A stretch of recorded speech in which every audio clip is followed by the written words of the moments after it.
Welcome to the Fall to Grace podcast, a show dedicated to those who have stumbled, struggled, failed, and fallen, perhaps more than once. Our message offers encouragement, hope, and connection to turn your personal shame and suffering from a fall to grace. Thank you for joining us. We hope you will enjoy today's episode.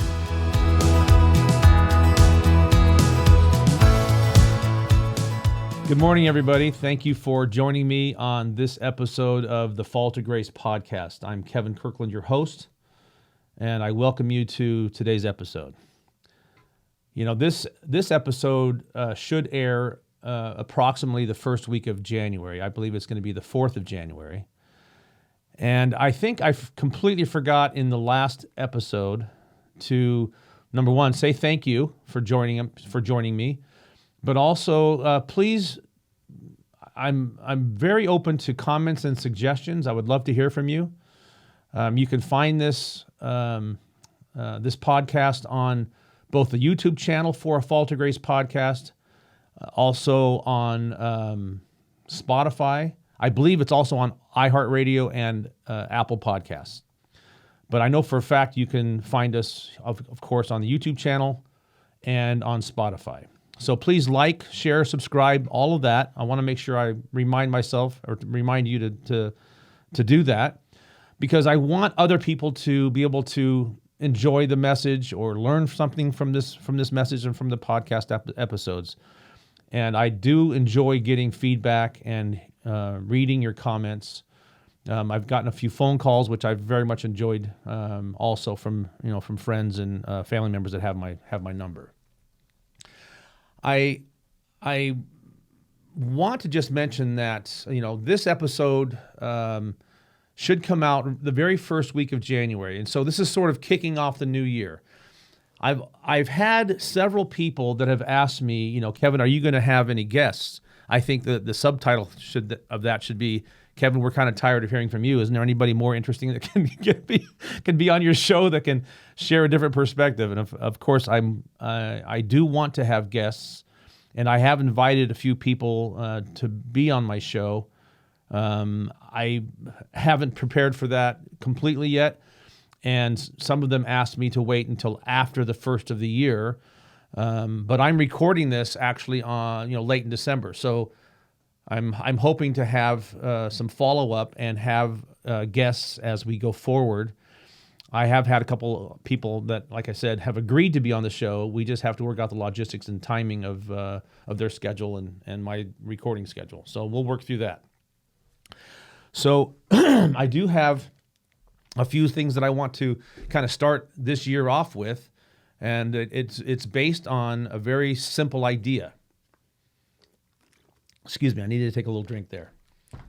And that is, I was watching this Instagram reel or quick video, and I believe it was James Dyer that was on the video. And James Dyer was an author that wrote books, back in the 80s.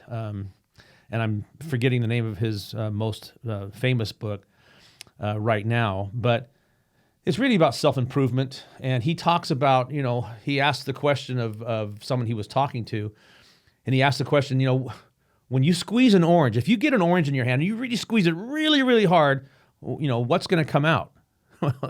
The obvious answer is orange juice.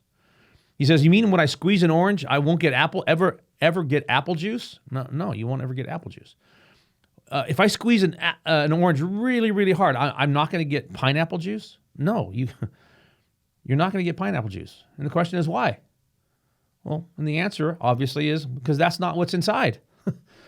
And so the idea is that, under pressure, what comes out is what's inside.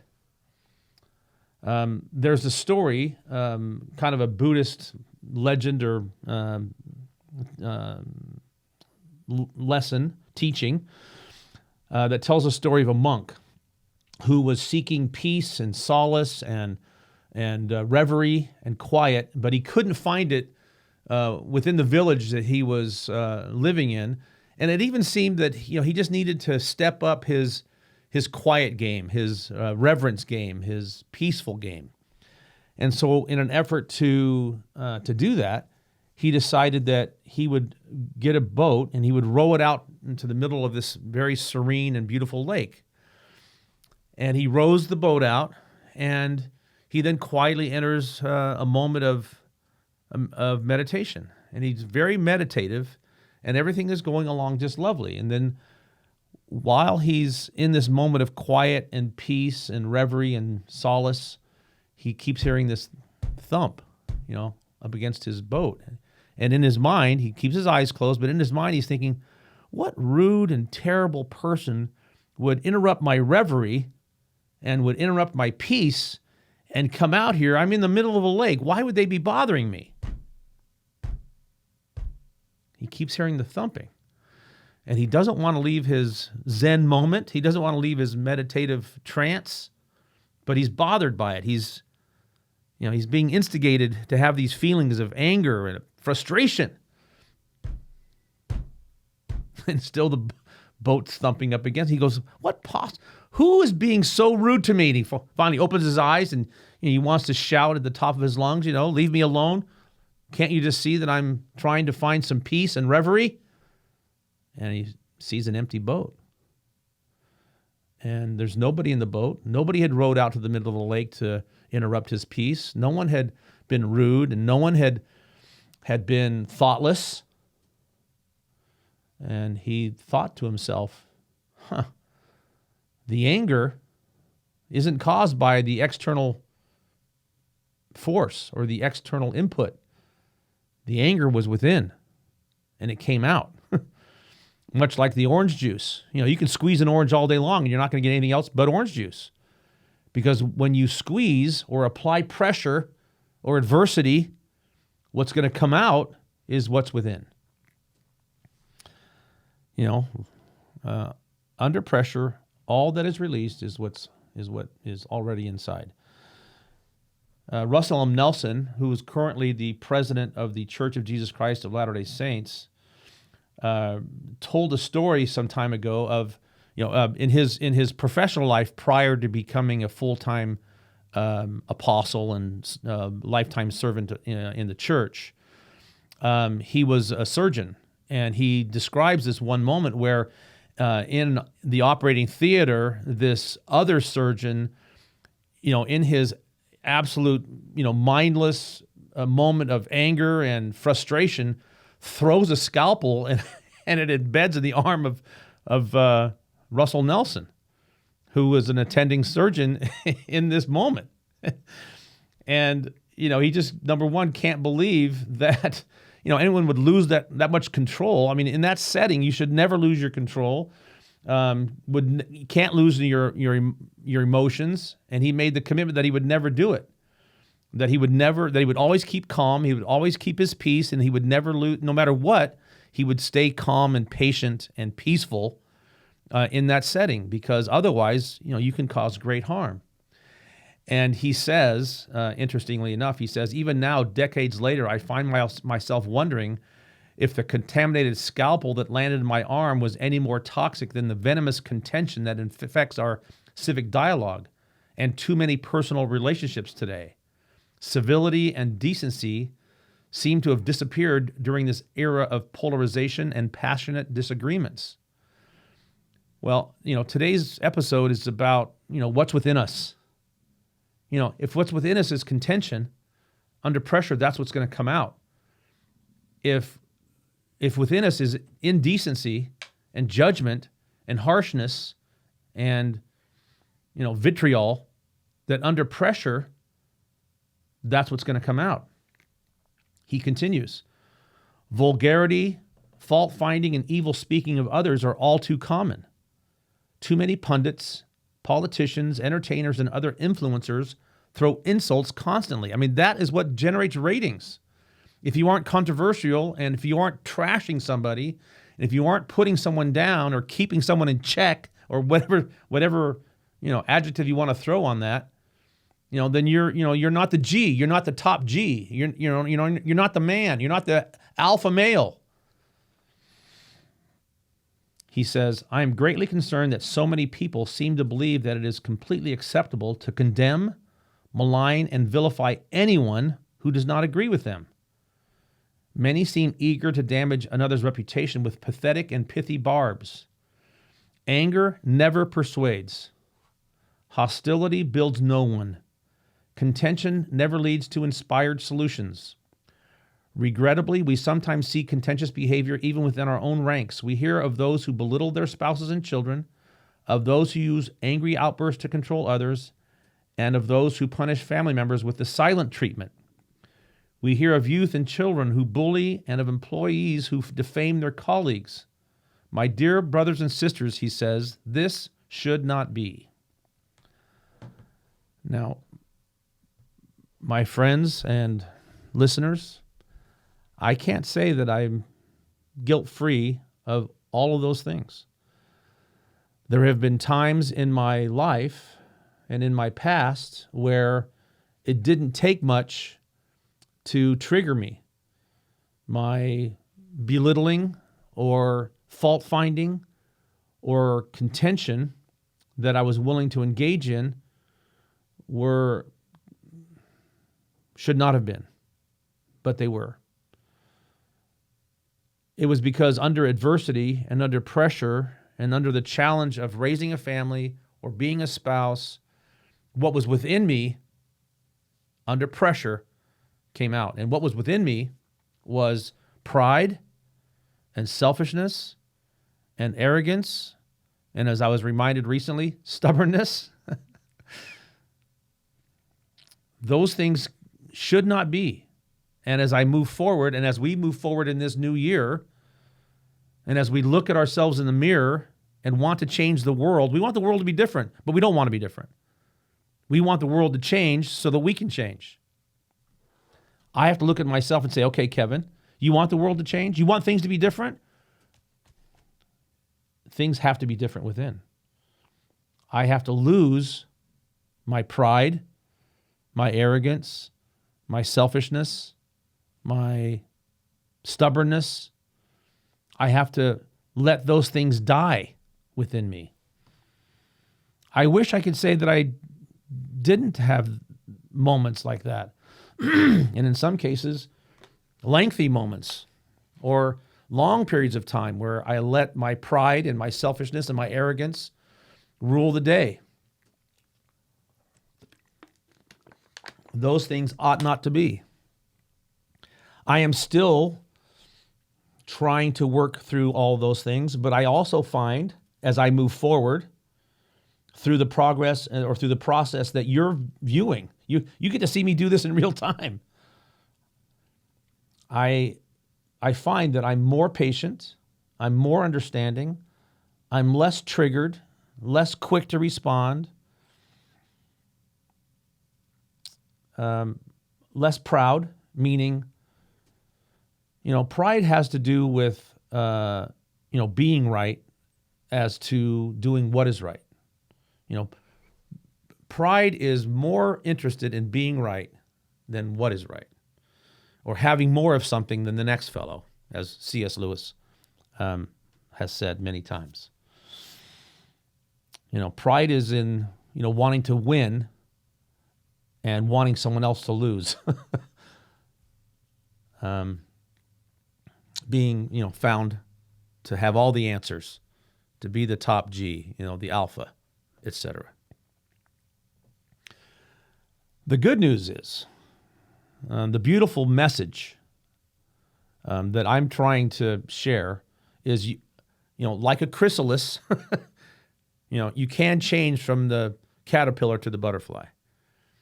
That chrysalis, however, can be lonely and challenging and difficult, especially alone, as I've mentioned in other episodes of this podcast. We get to choose what resides within. It is a choice. And I'm going to talk a little bit about, in a moment, about, Viktor Frankl's book, Man's Search for Meaning. And that he talks about, even in the worst possible conditions, you still get to choose. In my freshman year at university, at Brigham Young University in Provo, Utah, I took a course called Spiritual Roots to Human Relations. And the course was taught by none other than Stephen R. Covey. So as a freshman, 18-year-old freshman, I'm sitting in the classroom being taught by Stephen Covey, who in later years became a world-renowned author and corporate leader, a team builder, an expert, a world-renowned expert in leadership, and, spoke all over the world and talked to business executives all over the world about how to improve their business and how to manage their employees and how to just create an environment where, great things can happen. He wrote a book called 7 Habits of Highly Effective People, among others. He wrote other books too. In that course and in the book, he discusses that very Buddhist teaching that I mentioned briefly in the story of the monk on the lake. He taught that between stimulus and response, there was a space. And in that space, we get to choose our reaction. Now, we get to choose. As I've said many times, and as I've talked about kind of at length, upon my release from jail, I knew I needed professional help. And I went to a therapist by the name of Jessica Sanchez. And she helped me to establish intentions that I have talked about and that I will continue to use throughout my life. And those 4 intentions are humility, gratitude, remembering the good, and having a heart full of love. Those are my intentions. Starting with gratitude. As Michael J. Fox says, with gratitude, optimism is sustainable. That's such a powerful quote. It's hard to sustain an effort moving forward if you're not grateful for the opportunity to move forward. So we get to choose. And so what are some of the things we should be choosing? Well, at the beginning of the ministry of Jesus Christ, he pronounced what has become known as the Sermon on the Mount. And these are some of the qualities that he talks about and similar qualities to what Russell Nelson talks about. In the Sermon on the Mount, Christ talks about what have become, or the so-called, what have come to be called, the Beatitudes. So the poor in spirit, those that mourn, the meek, those that hunger and thirst after righteousness, the merciful, the pure in heart, the peacemakers, and those who are persecuted for righteousness' sake. Now, for each of us, that might mean something a little different. I'm not going to sit here and try to, define what those things mean. But basically, to me, they mean, in a sort of a nutshell, they mean humility, gratitude, longing and wanting the good, to become the good, and to have the good grow within us, and to displace the natural man, and to become more meek and humble and submissive and full of love, and hoping and wanting and desiring to have the grace of the atonement of Christ be alive and well in our lives. Those are things we all want and need. I know I desperately need them. Now, my producer, the gentleman that's helping me put together all of this in our podcast, he's a huge fan of Star Wars, so I'm going to refer to Star Wars for just a moment. In the movie Star Wars, there's a famous line and a dialogue between Yoda and Luke Skywalker. When I first heard this line uttered, I mean, I'm talking 1977, right? So I'm 18 years old, and maybe not on the spiritual path that I hope to be on now, but when I first heard it, I was a little confused, but through the years, it has taken on more meaning, and I understand better now what the writer was trying to say. On his deathbed, in the Return of the Jedi, Yoda fears that Luke will succumb to the temptations of the dark side. And he explains, if once you start down the dark path forever, it will dominate your destiny. I was tempted to use the Yoda voice, but I won't. He says, if once you start down the dark path forever, it will dominate your destiny. Consume it you will, as it did Obi-Wan's apprentice. The fear of loss is a path to the dark side. Obi-Wan Kenobi warns Luke Skywalker, don't give in to hate. That leads to the dark side. The question is the dark side stronger or is the good side stronger? light and dark, the yin and yang. What's stronger? We all have this battle between light and dark, good and evil. Which one's stronger? And, Luke says, is the dark side stronger? And Yoda says, no. It's quicker. It's easier. It's more seductive. And Luke says, but how am I to know the good side from the bad? And Yoda responds, you will know when you are calm and at peace. Anger leads to all sorts of problems, chaos, fighting, distance, resentment, and perhaps, in a marriage situation, a resolution outside of your relationship. Now let's think about that for just a second.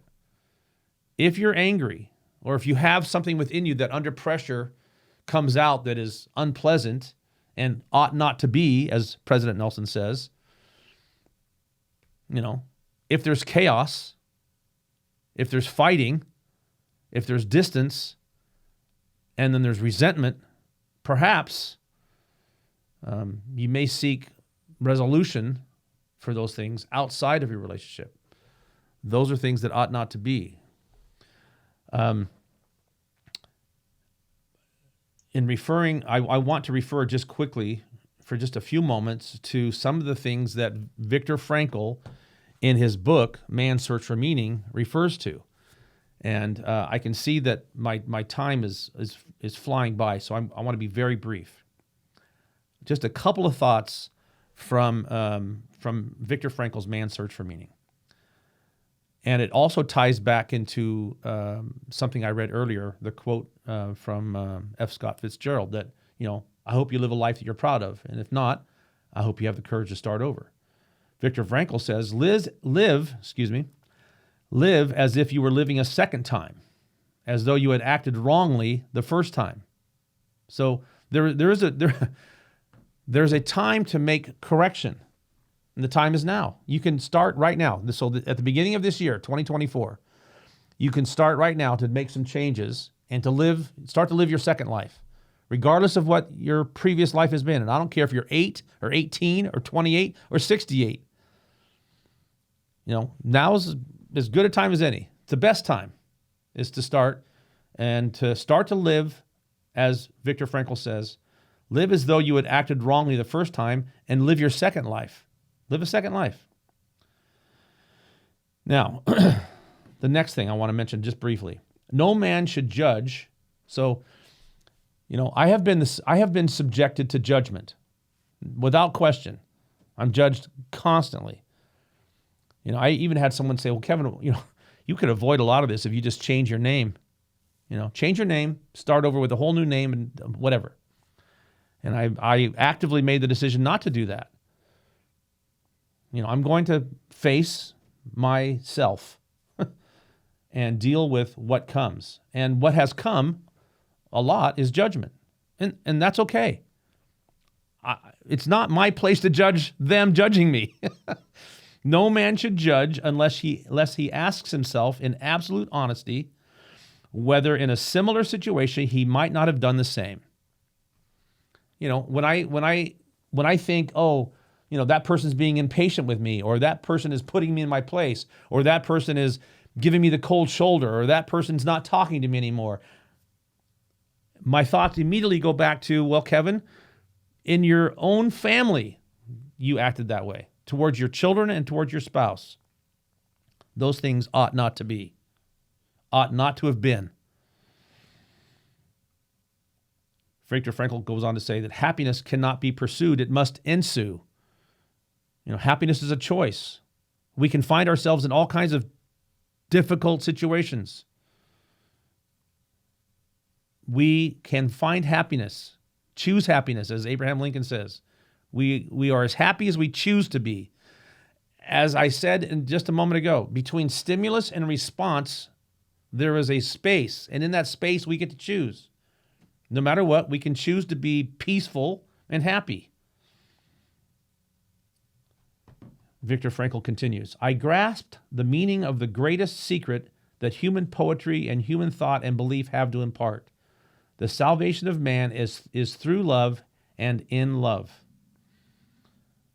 I am convinced, and as I've said in a few episodes previous, talking about the rat in the cage. The rat in the cage all by itself went straight to the drug. The problem wasn't the drug.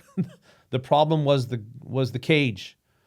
When the rat was introduced into an environment where there was connection and activity and all kinds of positive things going on in the environment, none of those rats, very, very rarely did any of those rats go to the drug. They went to the regular water because they didn't need the hit on the drug to satisfy their need or any of their needs.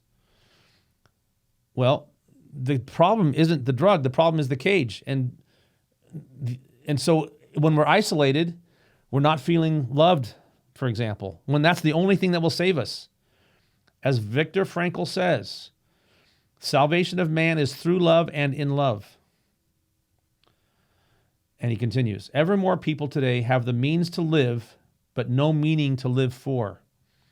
I have found that in order for me to live my best life and to move forward, I have to have a purpose. Being retired and not working and not, that was one of the worst times. I thought when I was working that retirement was going to be great. Well, then when all this stuff went down and I didn't have a job anymore, I had nothing to do, and I had all this free time, I hated it. I didn't have purpose.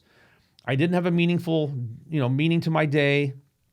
I had to create those things, to discover those things anew. I had to start over. Finding those things that led me to find happiness or to feel happy, I had to create those things in some ways. We can't control what happens. We just have to be able to choose within ourselves happiness, peace, contentment. We have to seek solace in the places where solace resides.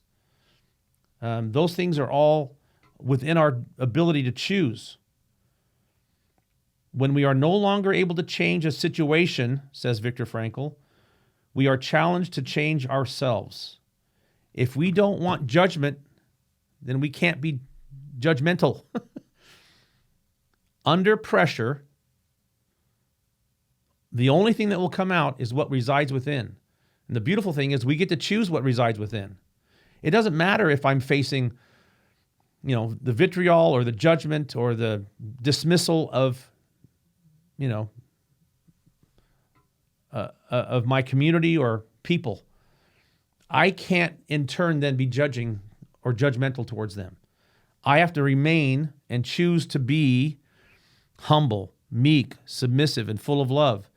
And as I go back and I study, the Sermon on the Mount, I can be meek, I can be merciful, I can be pure in heart, and I can be a peacemaker even under pressure and adversity. As a matter of fact, there is really no other way. I hope that we can all find the meaning and that purpose that will drive us forward in this coming new year. Like I said in my previous episode, I'm not one to really set New Year's resolutions because every morning, every sunrise, I kind of do that over again. I love beautiful mornings. I love the sunrise. I hope in this new year we can evaluate or appreciate the value of the beautiful sunrise and the start that we get to start over. And as F. Scott Fitzgerald says, if it's something we're not proud of, I hope we all have the courage to start again. Thank you for joining me today for today's episode of the Fall to Grace podcast, and we'll see you next time.